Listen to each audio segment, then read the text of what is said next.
Hello manager, on se reprend pour un nouveau tutoriel. Aujourd'hui, nous allons apprendre ensemble à réaliser une alerte de relance client. Nous verrons pas à pas ce qu'il faut calculer, comment le calculer et quelles sont les formules appropriées ou nécessaires qui vont te permettre de gérer au mieux tes alertes et tes relances clients. Mais avant, je t'invite à t'abonner et à liker la vidéo si tu vas l'aimer et ensuite à nous retrouver sur LinkedIn pour partager notre contenu et vivre notre actualité. Et si tu veux monter en puissance, tu peux aussi nous retrouver dans notre groupe Telegram. Tous ces éléments sont dans la description.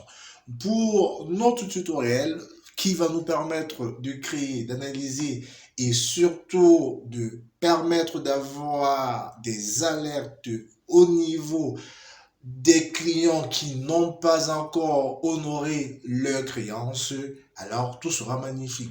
Bien évidemment, pour cela, il va nous falloir un fichier avec le maximum de données possibles. Le fichier, tu peux aussi le retrouver dans la description. Je te laisse le lien pour pouvoir t'exercer.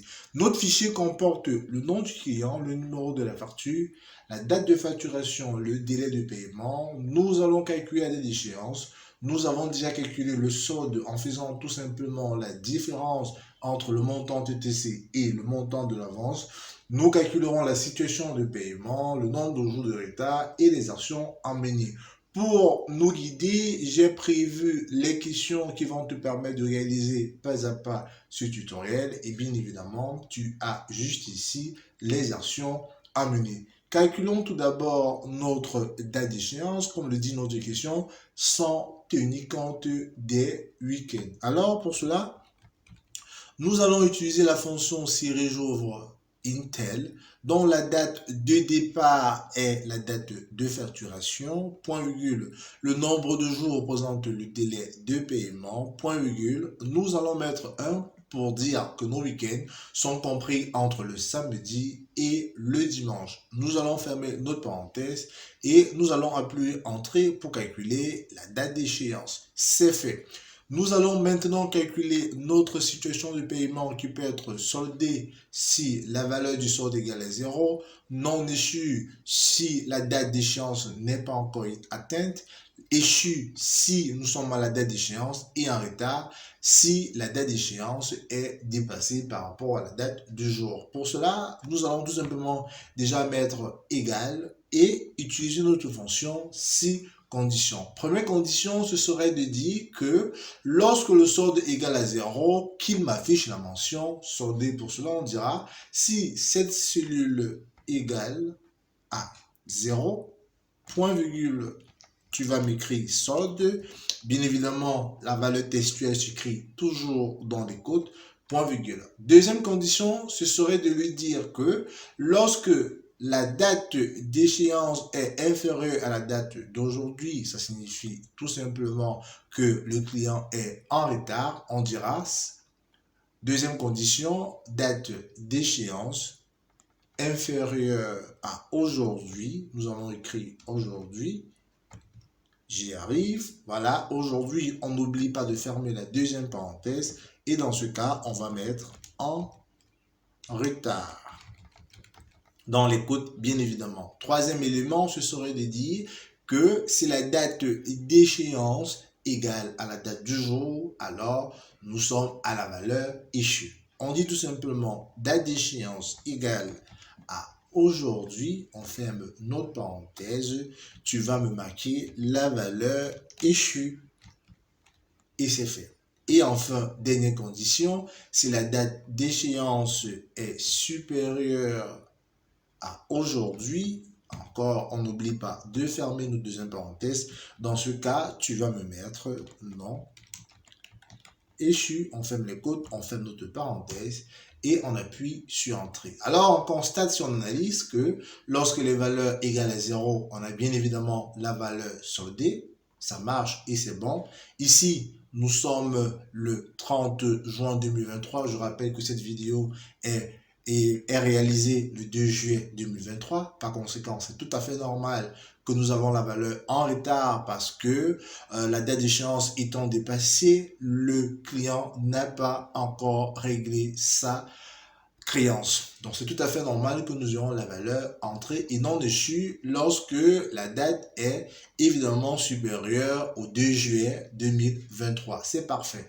Nous allons maintenant calculer le nombre de jours de retard effectivement qui concerne uniquement les situations lorsque la situation de paiement est égale à retard. Donc nous allons dire si cette valeur égale à en retard en respectant bien évidemment l'orthographe, sinon nous aurons une valeur erronée. Alors dans ce cas, qu'est-ce que tu me fais?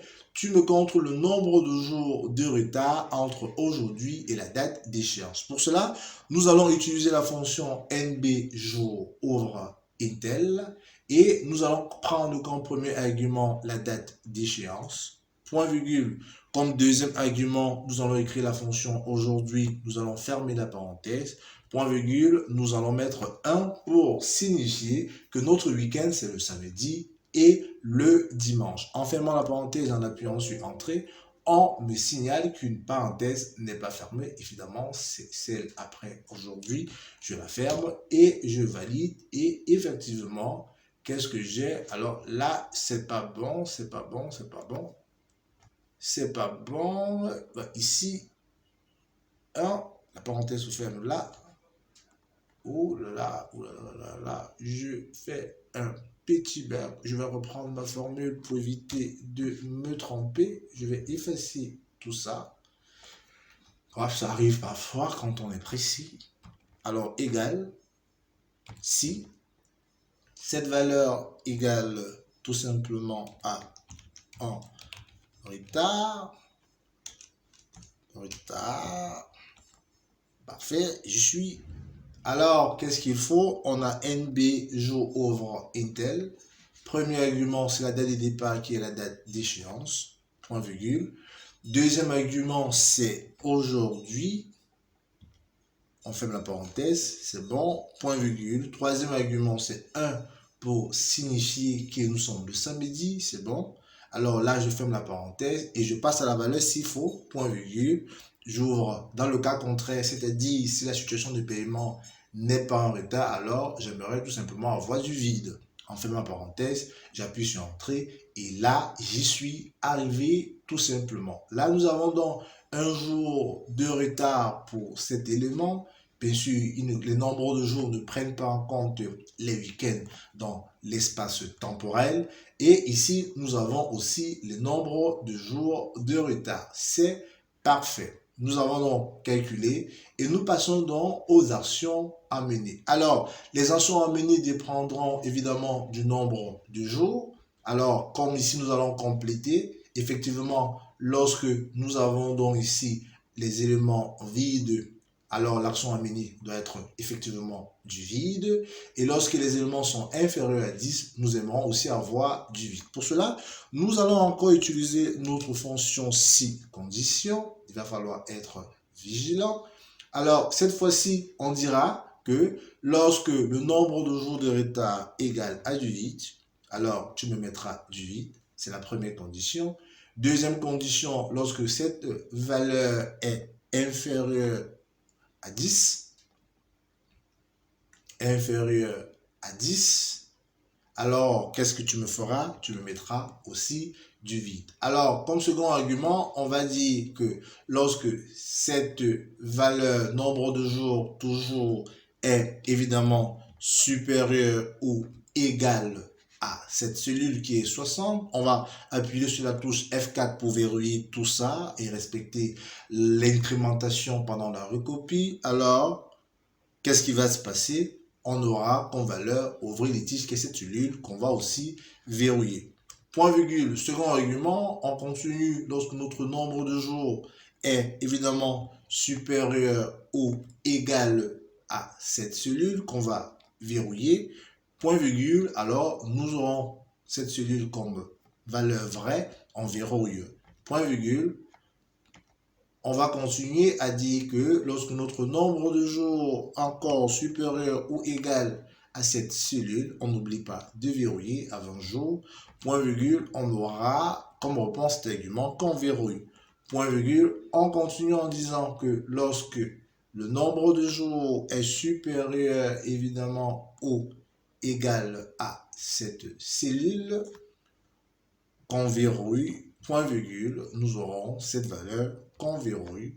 Et je pense qu'à partir de ce moment, on peut fermer notre parenthèse et appuyer sur Entrée. On constate qu'à chaque fois que les valeurs sont inférieures à 10, on n'a aucun élément, c'est parfait.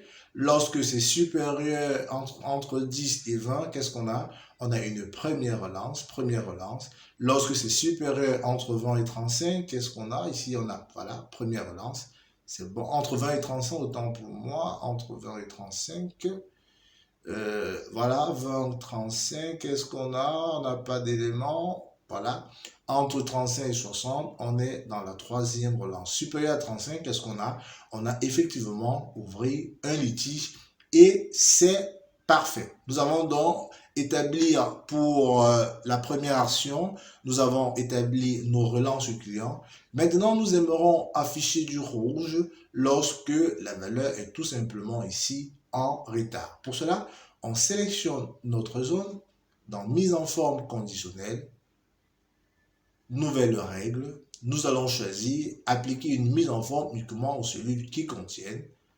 Nous allons prendre un test spécifique et ici, nous allons respecter l'orthographe et écrire en retard. Comme format ici, nous aimerons un remplissage rouge puisqu'il s'agit des retardataires. Et OK, qu'est-ce qu'on a? À chaque fois que les valeurs sont retardataires, on a du rouge et ça nous indique qu'il faut vérifier nos relances pour savoir si on a la première relance, la deuxième ou la troisième relance ou tout simplement si on doit ouvrir un litige. Voici donc réalisé un tableau qui vous permet de créer des alertes et des relances clients.